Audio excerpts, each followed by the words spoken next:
Hey friends, hey family, blessings, peace, grace to everybody. Now listen, I know I did not give daily affirmation yesterday, but that was mostly because that was the first day at the new building and a lot of my attention went there, so forgive me for that. And then I know that we are in the evening hours and I'm just now giving my daily affirmation for the day.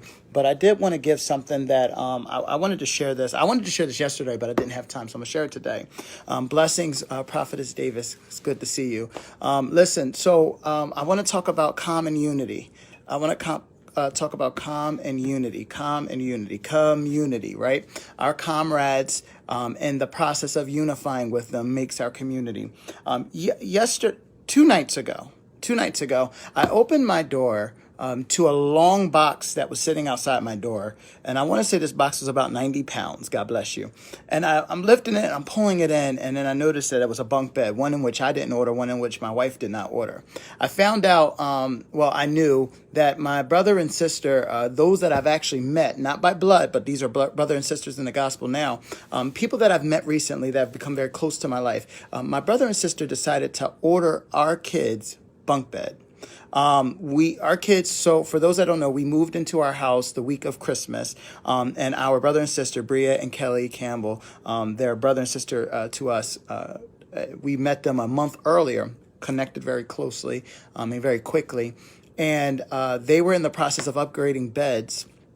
And in the process of upgrading their kids' beds, they asked if we wanted their old bed, and we said, yeah, we could use the bunk bed for the kids because we have a new space for them, etc. And long story short, they were pricked to buy us a brand new bunk bed for our children, and they felt that our kids deserve new because, in quotations, their kids got new. And 2 days ago, this bunk bed shows up at our front door, and I didn't even get an opportunity to thank them in the moment, but I was so thrown or blown away by the compassion.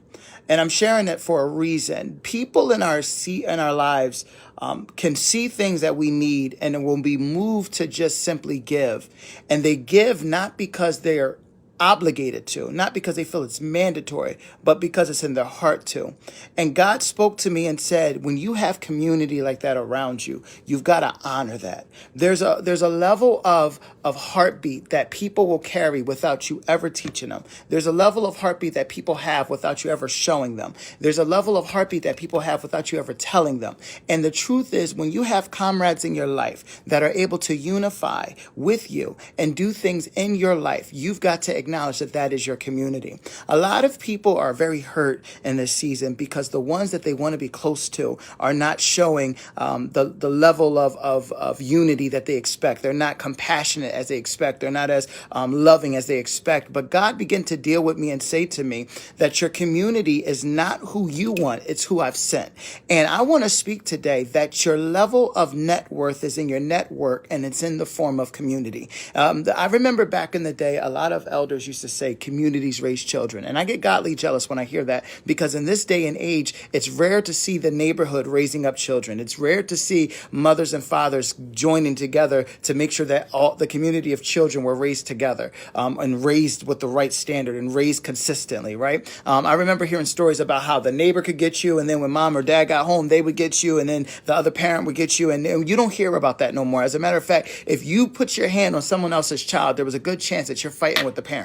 So in this season, God said to honor community, honor the people that are in your life, honor the ones that will pour into you, even when you don't ask, even when you don't tell, even when you don't show. There are people in our lives that God sent for a season to bless us. And oftentimes, because we're so heartbroken by the ones that we expect to be around us, or we're so heartbroken by the ones that we expect to show us something, that we lose sight of who our community is. Listen, in community, there's the word unity. I love the fact that in this season, God is unifying me with people that are not birthed from where I'm birthed. They're not coming from where I came from. They don't have the same background as me. They're different. They have a different point of view. They have a different vision. And it's important in this season to understand that our community of those in our circle should be diverse and different. Now, why am I saying that? Because today's affirmation is community has diversified my anointing. Community has diversified my anointing. And the more that I see different around me, the more that I realize my anointing is diversified. Why? Because if I can minister to different styles and different types of people. The truth is, it's the Spirit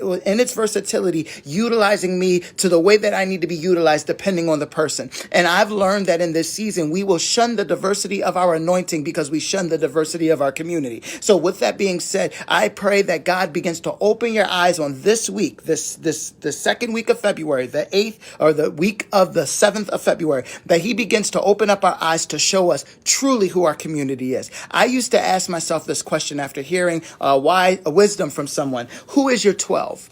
An apostle told me, who is your 12?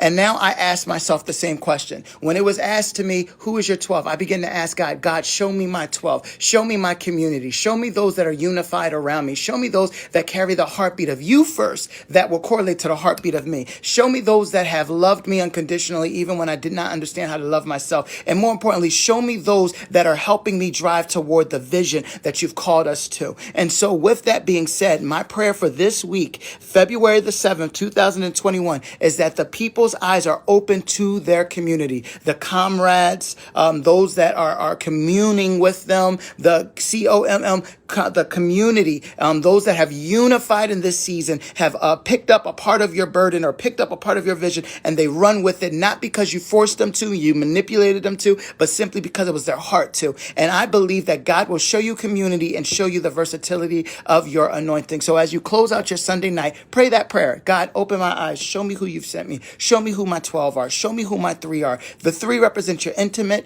Your 12 represents your community. The multitudes represent your assignment. There are 12 that are called to be a part of your community. There's 3 that's called to be very, very close and understand your passion. And I've learned this from my mentor, my leader. But oftentimes we lose sight of community because our hearts are deceitful and wicked. And I pray that God begins to minister to us all this week on what community truly looks like. And then alone can you not only embrace, but you'll understand how to love effectively. I love y'all with the love of God. There's nothing y'all can do about it. Stay encouraged.